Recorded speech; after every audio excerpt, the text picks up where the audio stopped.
A Arca da Aliança era um símbolo da presença de Deus entre os israelitas, um lembrete visual de que o único Deus verdadeiro havia feito uma aliança com eles. Deus revelou-se ao seu povo na Arca da Aliança.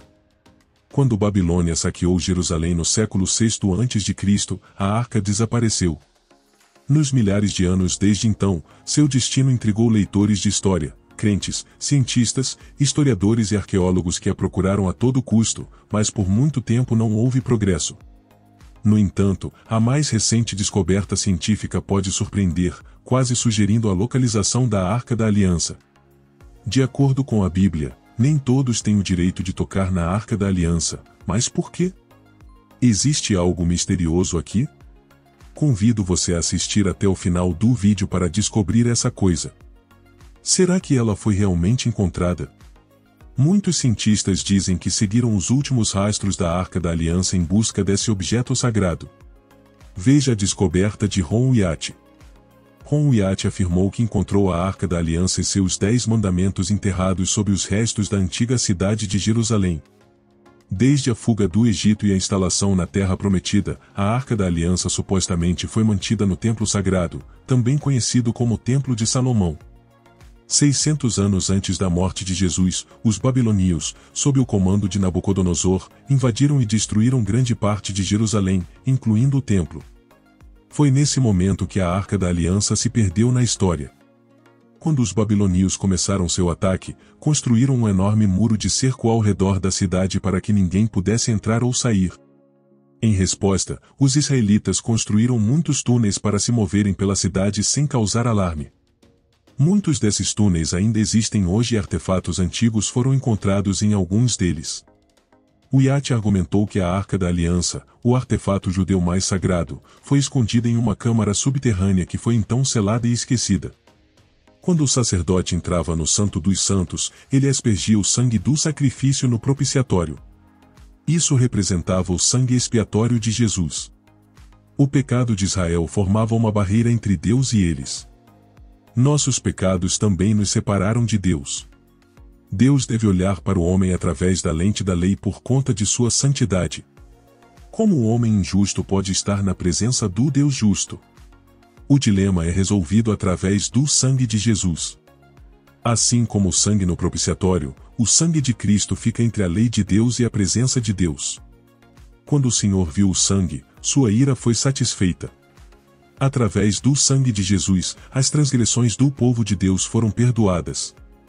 Agora o Senhor vê os crentes não através da lente da lei, mas através da lente do Evangelho. A Arca da Aliança é mais do que história bíblica, é mítica. Quem realmente pode tocar a Arca?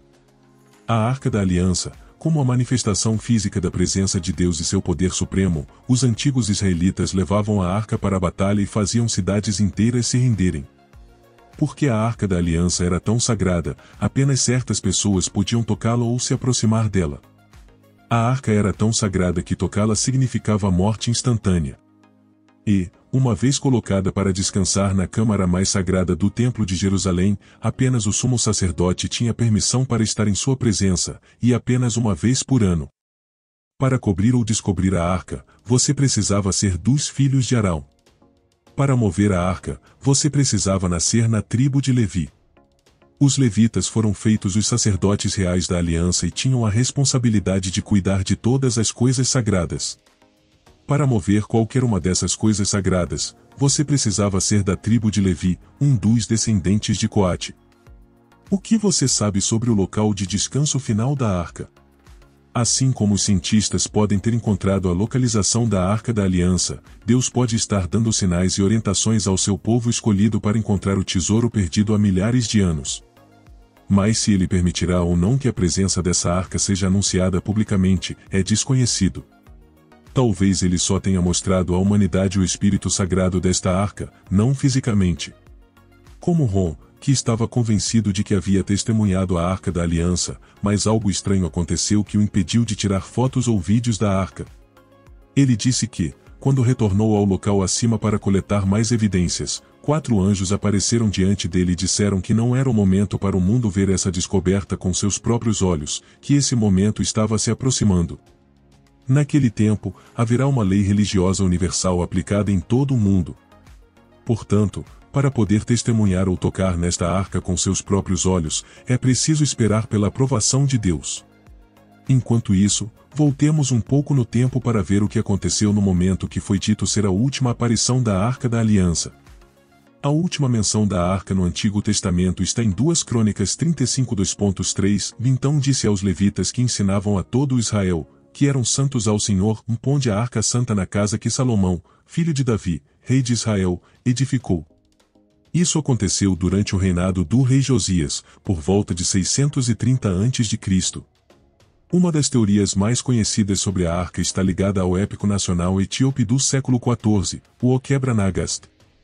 De acordo com este relato, a rainha de Sabá visitou o rei Salomão em Jerusalém no século X a.C. e teve um filho com ele em sua jornada de volta. Seu filho, chamado Menelik, retornou a Jerusalém quando atingiu a idade adulta. Embora Menelik tenha optado por voltar para sua mãe, Salomão enviou com ele um grupo de jovens israelitas. Mas, sem o conhecimento de Salomão ou de Menelik, esses companheiros, frustrados por deixar Jerusalém, decidiram levar um souvenir ou a Arca da Aliança. Foi tarde demais para Salomão recuperar o vaso sagrado. Menelik trouxe a arca consigo para a cidade de Axum, e com a arca ao seu lado, ele mais tarde conquistou vários territórios ao redor, formando o que se tornaria o Império Etíope. O Oquebra-Nagast e seu relato sobre a arca são partes importantes da história nacional da Etiópia. Embora muitos estudiosos agora acreditem que o texto seja apócrifo, os reis medievais da Etiópia, chamados de dinastia salomônica, afirmavam ser descendentes diretos de Menelik e Salomão. Essa dinastia governou até 1974, e sua conexão bíblica foi codificada nas constituições de 1931 e 1955 do imperador Haile Selassie I. Além do governo etíope, a maior denominação religiosa do país, a Igreja Ortodoxa Etíope Tevaedo, entende o Oquebra-Nagast como uma legítima história cristã. Segundo os líderes da igreja, a Arca da Aliança tem sido guardada de perto em Axum, na igreja de Santa Maria de Sião. Nem mesmo o sumo sacerdote de Axum pode entrar na câmara de repouso da arca. Seu único guardião é um monge virgem que não pode deixar os terrenos sagrados até sua morte.